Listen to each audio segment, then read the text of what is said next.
मेरे से जितने बड़े हैं उन सबको नमस्कार और जितने छोटे हैं तहे दिल से ढेर सारा प्यार। मेरा नाम है सुप्रसाद महांती और आज सुनाऊंगा आप लोग सभी को एक कहानी। छोटी सी प्यारी सी कहानी है, अगर पसंद आ जाए तो सूचित जरूर करें। आइसक्रीम वाले अंकल की भोपू वाली आवाज सुन के मैं भागते हुए अपनी माँ के पास जाता और आइसक्रीम खाने की जिद पे अड़ जाता।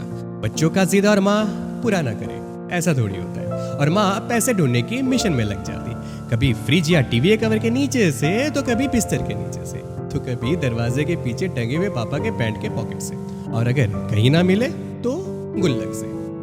कुछ ऐसे ही गुजरते थे गर्मियों के छुट्टियां में। साल 2003 प्लान में हुआ एक छोटा सा चेंज और हम चले आए भुवनेश्वर, जिस शहर का नाम मैं सिर्फ जीके बुक्स में स्टेट्स एंड कैपिटल में ही देखता था, उससे मिलने का मौका, उससे रूबरू होने का मौका। पहले दिन हम बहुत घूमे, बहुत सारी खरीदारी भी की। दीदी अपने लिए खरीदी एक वॉकमैन और मैं खरीदा अपने लिए एक फुटबॉल। और अगले दिन हम गए अस्पताल माँ के कुछ रेगुलर चेकअप कराने के लिए। पापा और माँ डॉक्टर से कंसल्ट करा रहे थे और दीदी और मैं रिसेप्शन के पास बैठे थे। दीदी कानों में ईयरफोन लिए गाने सुन रही थी और मैं खुरापात। वहाँ पे पड़े कुछ कागज थे, उन कागज को मैंने मोड़ के उसका एरोप्लेन बनाया। एरोप्लेन बना के उसका टेक ऑफ कराने ही वाला था कि मेरी नजरें जा पड़ी उनमें लिखे गए कुछ शब्दों। लिखा था कैंसर। वहां पे पड़े बाकी कागजों को भी देखा, सब में लिखा था कैंसर। दीवारों पे टंगे कुछ पोस्टर्स थे, पोस्टर्स में कुछ कोटेशंस थे, कोटेशंस के नीचे भी लिखा था कैंसर। बच्चा था मैं, अब सिर्फ पापा, माँ और टीचर के डांट और भूत से ही डरता था। अब एक नया डर ने मुझे जकड़ लिया, खोने का डर। इस खोने का डर ने मुझे कुछ इस कदर जकड़ा कि मैं रोने लगा। दीदी थी, वो दीदी आई, मुझे पूछने लगी, लेकिन फिर भी मैं रोता रहा। इसी बीच पापा और माँ भी आए, दोनों मिलके मुझे पूछने लगे बता क्या हुआ। तो मैंने माँ को कस के पकड़ा और उससे पूछा, मैंने पहले तू बता तुझे क्या हुआ। अब सब समझ गए कि मैं जान चुका और सब मिलके मुझे समझाने लगे, लेकिन मैं समझने का मूड में ही नहीं था, क्योंकि जो मैं समझ चुका था वो सच हो ये मैं चाहता ही नहीं था। माँ अपने पल्लुओं से मेरे आंसू पोंछी और पूछते हुए बोली कि अरे कुछ नहीं होगा मुझे, लेकिन फिर भी मैं रोता रहा।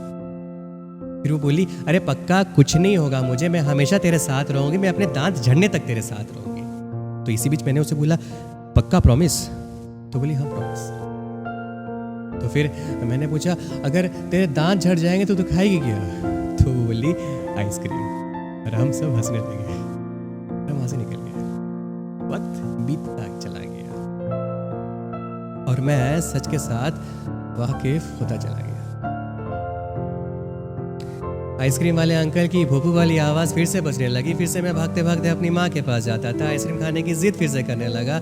लेकिन इस बार माँ आराम करती और पैसे ढूंढने की मिशन में मैं जाता। फिर आया साल 2008।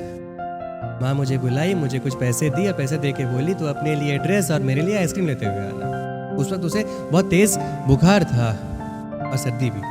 बुखार लगभग 103-104।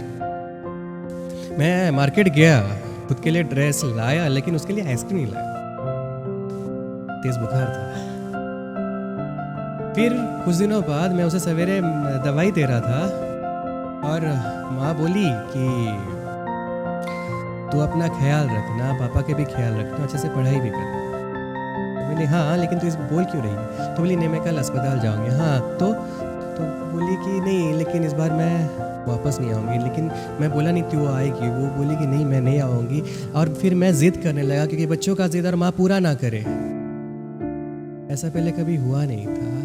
इस बार the very next day we lost her। माँ को अस्पताल से घर लाया गया। मैं वो दरवाजे के पास खड़ा था, रो रहा था।